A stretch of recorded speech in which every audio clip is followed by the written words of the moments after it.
Here are some hot topics that will be nice to discuss today. All of this has one thing in common. It's not covered by this talk. So yeah, anyone wants to talk about it? Anyone thinks that these topics are hot and it's the thing you want to discuss? And that's why it's not that interesting, because it's not that much stuff to talk about. It's not that much new stuff I want to say. Oh, great. Keynote decided that it's a good time to hide. At least you saw my perfect desktop picture. Okay, so instead of talking about some obvious stuff, I'd like to talk about some more unique stuff. Some findings I made mostly during my moonlighting on a few pet projects. And actually, talking about pet projects, I have a t-shirt with my best code reviewer that doing it while I'm doing my Kotlin experiments at night. Okay, let's move to the next slide and show what's actually covered. So actually I want to talk about Gradle Kotlin DSL, few words about dependency management, maybe some stuff about code generation, and some stuff about Kotlin scripts. Let's start with Gradle. Let's look how popular is Gradle Kotlin DSL. The easiest way to do it is to do Google search or GitHub search. So if we search for files called build.gradle, we'll have 5.5 million files. If you look for build.gradle.kts, we'll get about 8,000 files. And I wrote 11 of it. So I think outside of Gradle and Kotlin, I can be one of the main domain experts. At least I have such feeling when I was searching for some issue, how to resolve some issue with my Kotlin Gradle scripts, and the first entry I found was actually my repo. Last week I visited Android Dev Summit hosted by Google, and I have some questions about whether Google is planning to do more support for Kotlin Gradle DSL, do better tooling, make the plugins Kotlin DSL first. And it happens that this diagram looks pretty descriptive. So all folks from Google I met either know Gradle, or know Kotlin, or know IDE, or knows two of this, but no one knows both. No one knows three. It was only me who was interested both in IDE and Gradle and Kotlin, and mix and match it together. Okay, few more words about popularity. So after this warm up, you can ask, is it ready for prime time? Is it ready for general use? If you'd asked me a year ago, I'd answer definitely no. Now, maybe yes. So first, even Gradle folks promoted to version 1.0. So it's funny that right now, if you want to use actual Gradle DSL, Kotlin DSL 1.0, you have to use release candidate of Gradle, and vice versa. Latest release of Gradle has release candidate. And you can see here one of first constraints. DSL release cadence is tied to Gradle release, so you always have to update one to get another.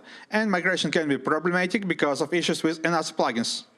So for example, I tried to migrate a droidCon app to use latest Kotlin Gradle DSL just for fun before this presentation, and actually I failed because it was using some Gradle metadata that's not supported by latest Gradle.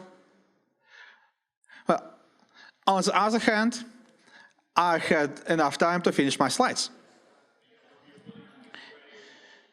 Okay, so one more thing about this release cadence is that actually Gradle planning to tie it even more and put all the Kotlin DSL inside the main Gradle repo, so they'll release at the same time.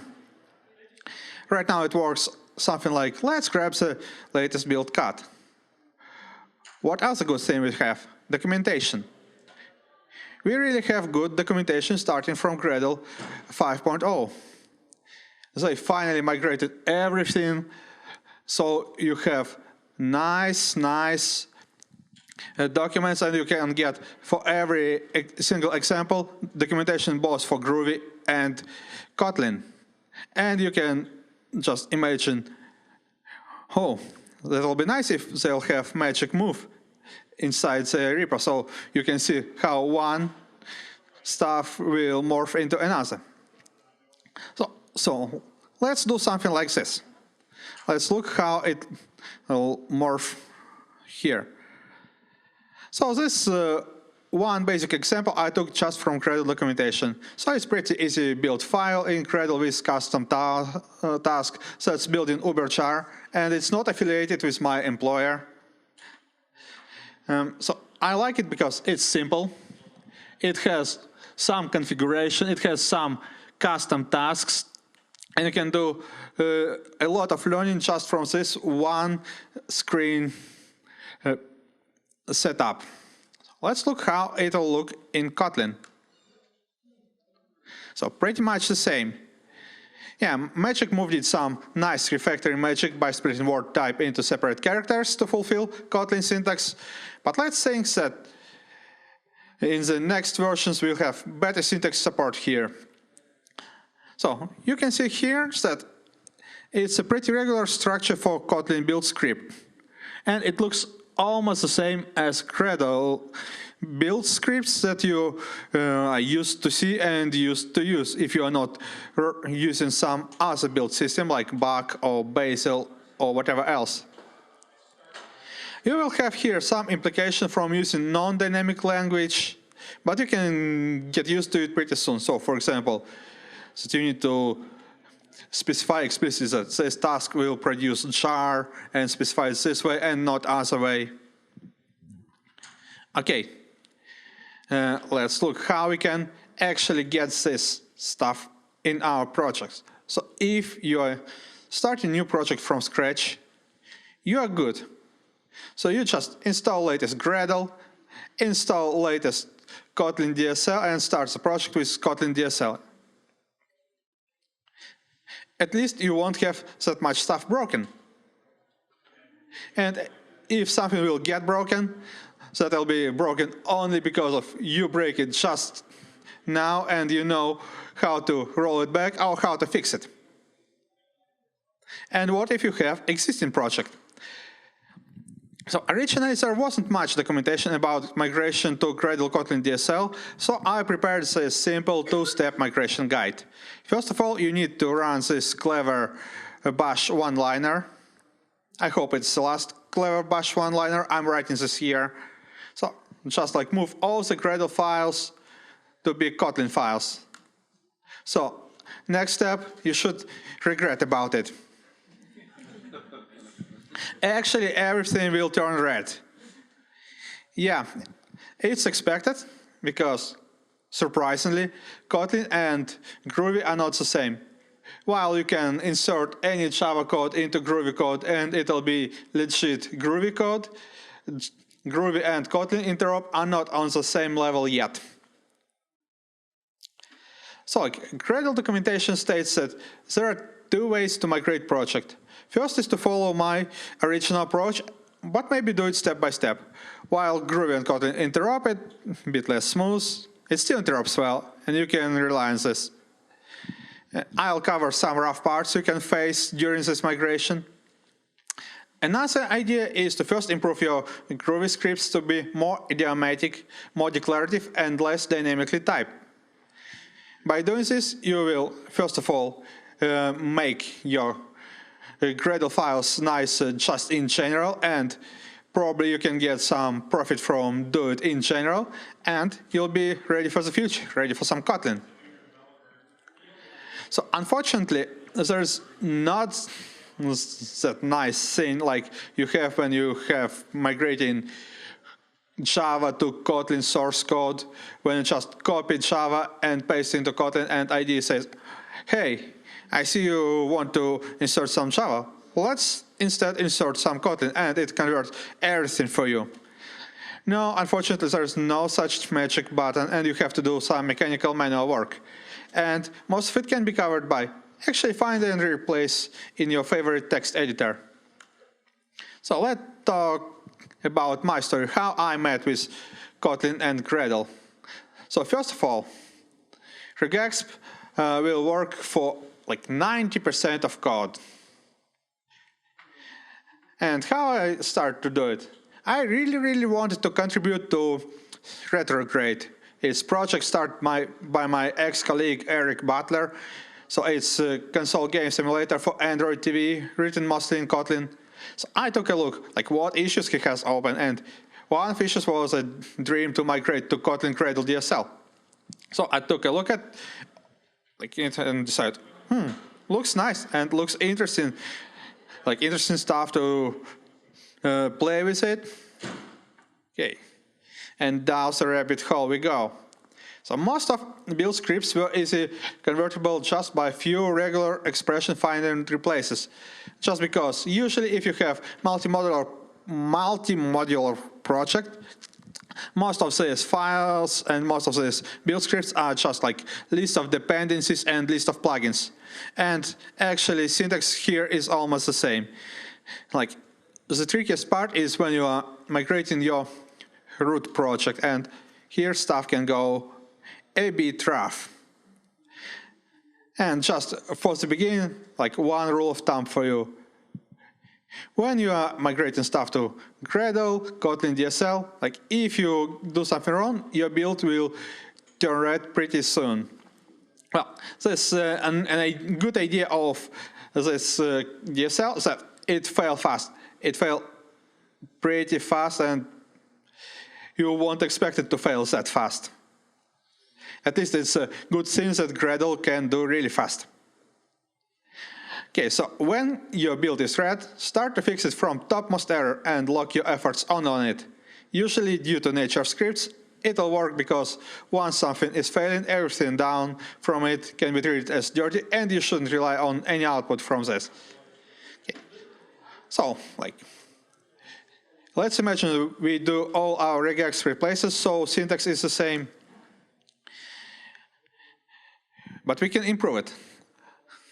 Let's look how we can improve it step by step. So here's some part of code, like how it looks usual for Groovy, for dependencies. When you are not declaring all the dependencies in each file, you're usually declaring it in some extra properties and put it in your root Gradle file, and then in each submodule you're just referencing these dependencies. Here how it translates to Kotlin, to vanilla DSL.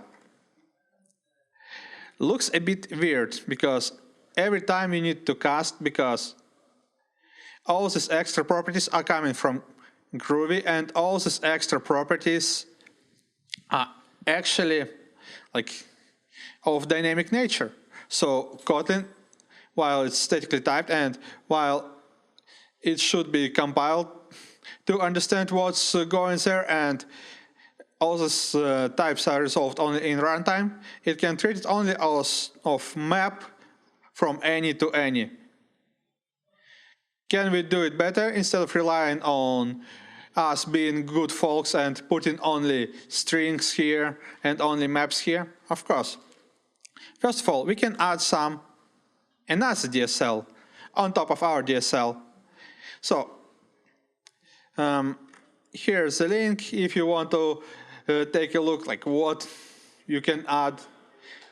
In general, you are extending some Gradle project properties, you are extending some string properties and adding some methods, and then you can call different methods. So for example, here in extra depths, like both support and appcompat are actually methods, and you are doing string invoke on this. And then you can just reference it as usual. But can we do better? Of course. We can work with build sources. So if you've never heard of Gradle build sources, it's a nice little thing that will allow you to extract some shared imperative-ish code from your declarative-ish build scripts. So the directory build src is treated as an included build. When Gradle sees it, it automatically compiles and tests this code and puts it in the class path of your build script. So like in general, like everything goes here is available everywhere in your multi-project build, and you can rely on this. So by creating this build file and saying, okay, this build src folder works for our Kotlin DSL, and here in dependencies we are defining all the stuff that we were previously defining in extra properties. We can achieve almost the same we already have with Groovy. But we can have it even better, because everything will have now code completion.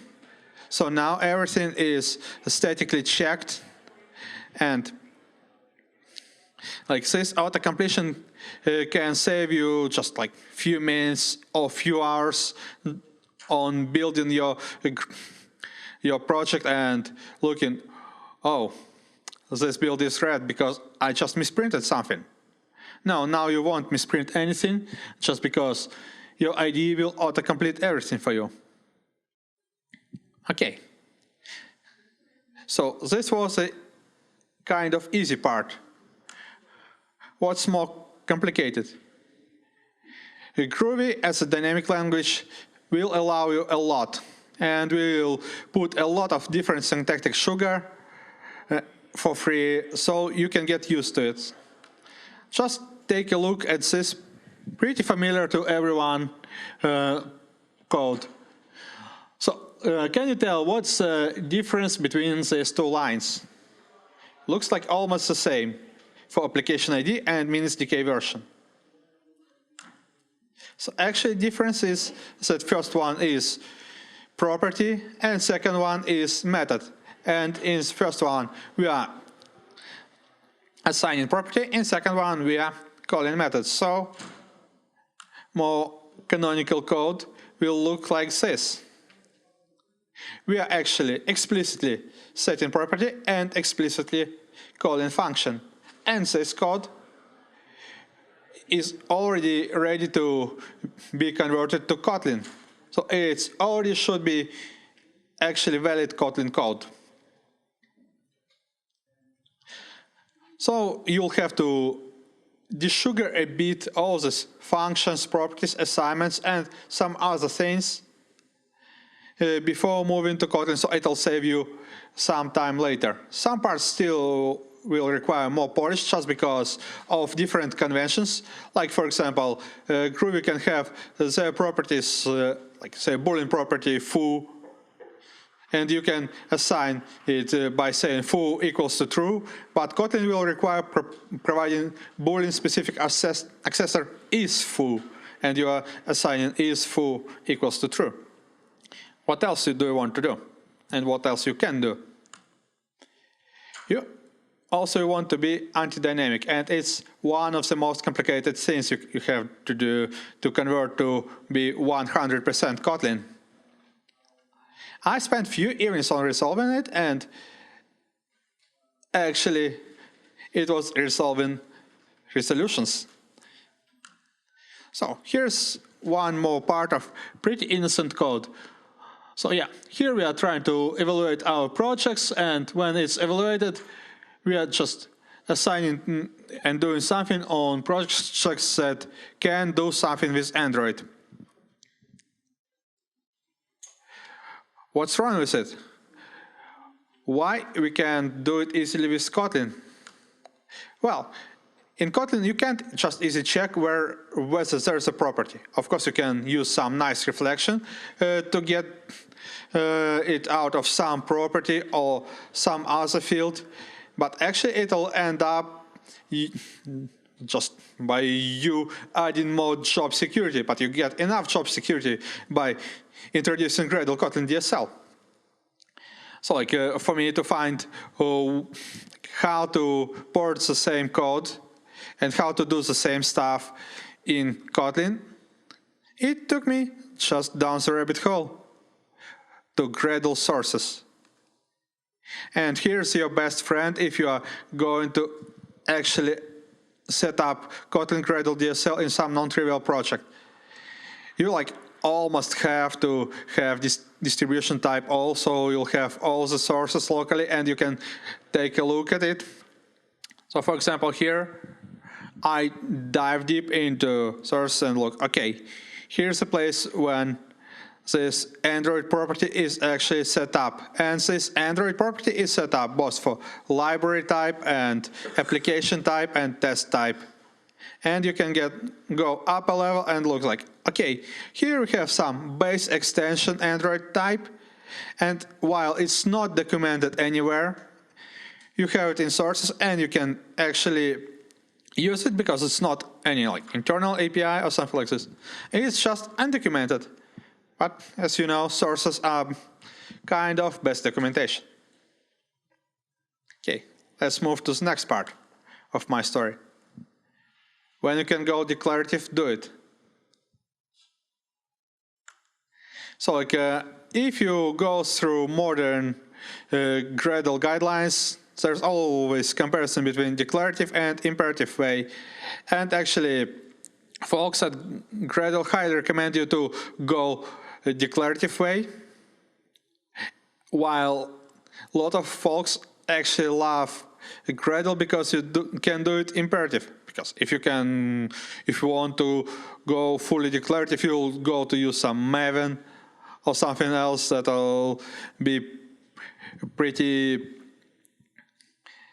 not that flexible to write some programs when you shouldn't write some programs.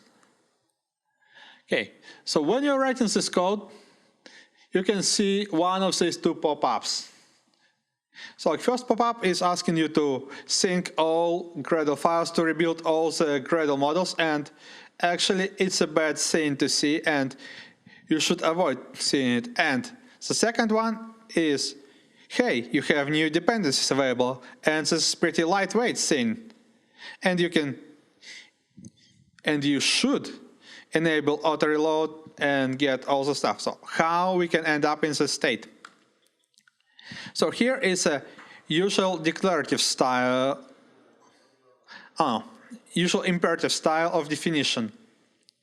So you can say, okay, I want to apply this plugin, this plugin, and this plugin. But apply is just a function and it can be called anywhere. So Gradle, because you are calling it anywhere in your script, Gradle doesn't know what to expect and how to actually build something. So every time you touch your keyboard, Gradle just marks this file as dirty and you need to rerun everything again and again.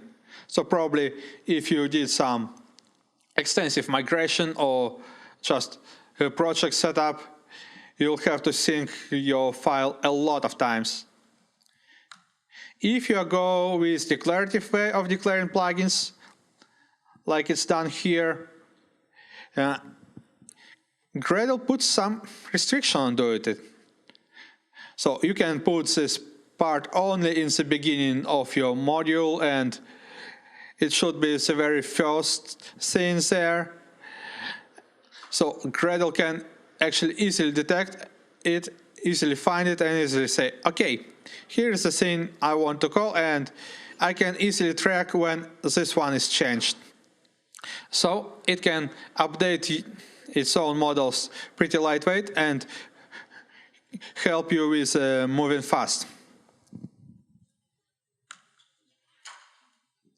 Okay, next part of the story. Use your IDE wisely, and sometimes not using IDE is a kind of wisdom as well. Why? Because right now it's a modern version of Gradle DSL and Gradle plugin for your favorite IDE, hopefully by JetBrains. you will see that if something fails in Kotlin script, it will fail like partially. It can fail just like this block, but previously it was like, okay, this line goes bad and then everything in this file goes red, and actually IDE will ask you to import like thousands of new imports you don't want to import. So for the first steps of migration, the best solution will be not use any IDE, but just use text editor and migrate it manually. Okay, I think everyone is tired about the Gradle story. Let's move to something else. Let's move to alternative build systems. So for example, if you're using some stuff like Bach or Bazel, you can see that it's not using like Groovy or Java as a build script, and all these build scripts are pretty declarative, like using Skylark language, and that's just like a subset of Python. And you don't want to put a lot of stuff in here, and it looks like, if I'm using this build system, there's no way to utilize Kotlin, but actually there is. So for example, if you're using Bach, you can set up some so-called Bach target, like a shell binary, and you can say, okay, here you can run my custom Kotlin script with actual Bach. So you can have Kotlin inside your Bach, and for Bazel, they're of the same nature, and it will look almost the same for Bazel.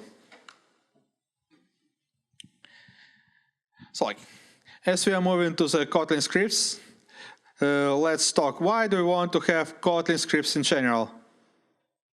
So for me, it was because I'm lazy. So yeah, I'm lazy to maybe learn a new language or be professional in a new language. So yeah, I'm lazy to learn new languages. So that's why all the next slides will be in Russian. And I can save some time on writing any slides, any meaningful slides, and just say, okay, here's this thing I want to say, and all the folks that actually can understand what's written here should be fine with it. But actually, jokes aside, there are some reasons why we should use Kotlin script instead of, like, not only because of lazy to learn other languages. First of all, you can reuse the knowledge. So you have some knowledge by writing your app code in Kotlin. And you can have some knowledge of some frameworks that you can use in your scripts. But you can not have some knowledge of how to write some Python stuff or Bash stuff or whatever else. So to be honest, every time I have to write some Bash script, I have to Google how to write a loop, for example, or how to redirect one thing to another. Like pretty similar things that will raise a red light if I will ask about it for my day-to-day work responsibilities. And if writing scripts is maybe not my day-to-day work responsibility, I want to make it as easy as doing what I'm usually doing. And Kotlin script will come to the help. So yeah, you can reuse libraries. Sometimes you can have some internal libraries, some internal tooling that's nice to have, and you already develop it for your production app. And actually, you can reuse it for your scripts. So, for example, we have reused some of our existing libraries in our Kotlin scripts that will generate QR codes that will help us to provision new devices that's preset up with our apps. What can you do else? So you can get some more reproducible results by using Kotlin scripts because you know it's better and because you expect more from it. And you don't need more domain knowledge across the team. So it's really nice that you don't need like everyone in the team know Kotlin and Python and Bash and whatever else. Okay, everyone knows Kotlin, and everyone is good with reviewing your Kotlin code, reviewing your Kotlin script, and helping you with writing some Kotlin scripts. And of course, you'll have a lot of fun. So like, what kind of Kotlin scripts we can have? We can have vanilla Kotlin. So it's when you are using your command line compiler with a flag dash script. So it was pretty basic before Kotlin 1.3. So like, it was just a single file scripts. You couldn't set up any dependencies, any other stuff. It's just like one-shot files, and actually it looked pretty orphaned, while there was a Kotlin extension proposal, keep 75, says I'm already tracking. JetBrains folks are not pretty fast on implementing it, maybe because they want to do it to support like all the platforms, support Kotlin native, support Kotlin JS, and whatever else they have in their minds. But we have another nice thing, a thin wrapper around Kotlin. It's called kscript, Kotlin script. You can install it from your homebrew or from SDK manager or whatever else. So it's a thin wrapper, but it does a lot. It does compile script caching, so if you didn't change your script, it'll run from your cache and it'll save you a lot of time. It does dependency management. It does both local and remote dependencies, supports the dependencies as sources and binaries, and a lot of else. Let's look at some example of Kotlin script. So here's a one example from the official README doc. So you can see here we have like multiple dependencies of libraries. We are setting up different Maven repos. That's useful when you have some internal tooling and internal Maven stuff. You are setting here dependencies on just external sources, and you are setting up different flags for your Java virtual machine. And this looks like a minimal setup required to print a line 1+1. But actually, you can do a lot more here. So here's another example.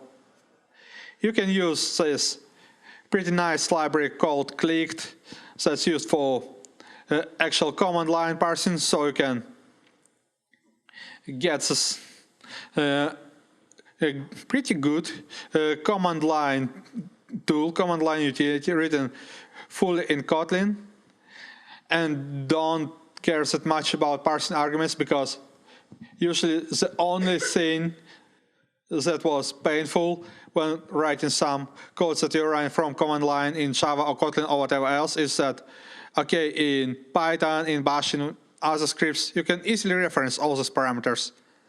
And in Kotlin, it wasn't that easy before this library. And now it works like a charm.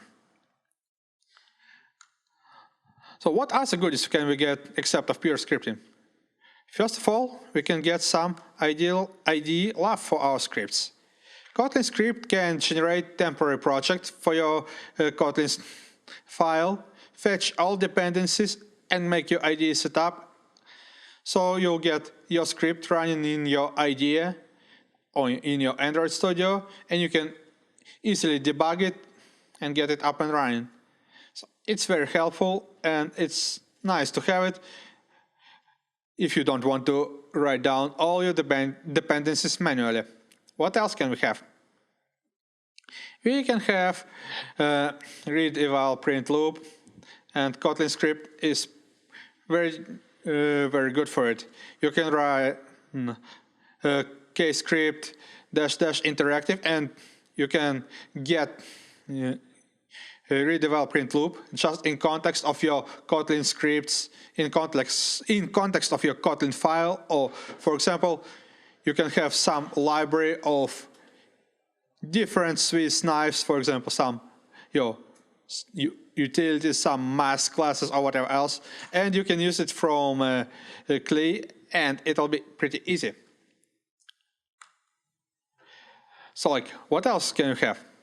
Do you know that Kotlin script can produce for you shrink-wrapped jar file, so you can actually run kscript -- package and you can run your script anywhere.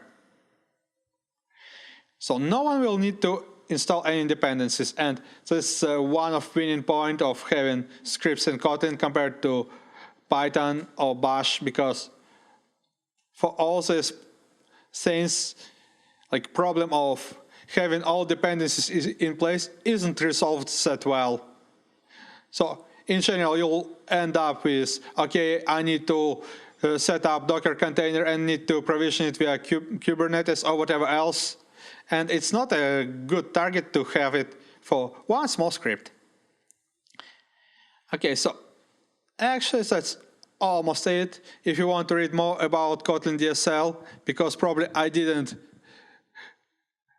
tell you everything I know or everything documentation knows, you can look at this repo, or you can look at migration guide, you can listen to a great talk at KotlinConf, and you can take a look at a few projects like Retrograde and my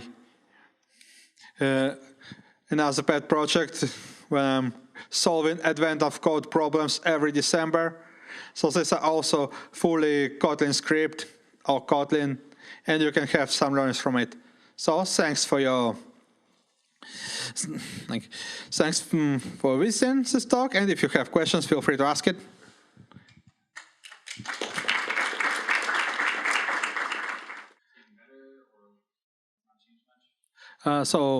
Just if you didn't hear it, the question was, sometimes when you change your Kotlin Gradle script, you need to be pretty lucky, so IDE won't re-index everything.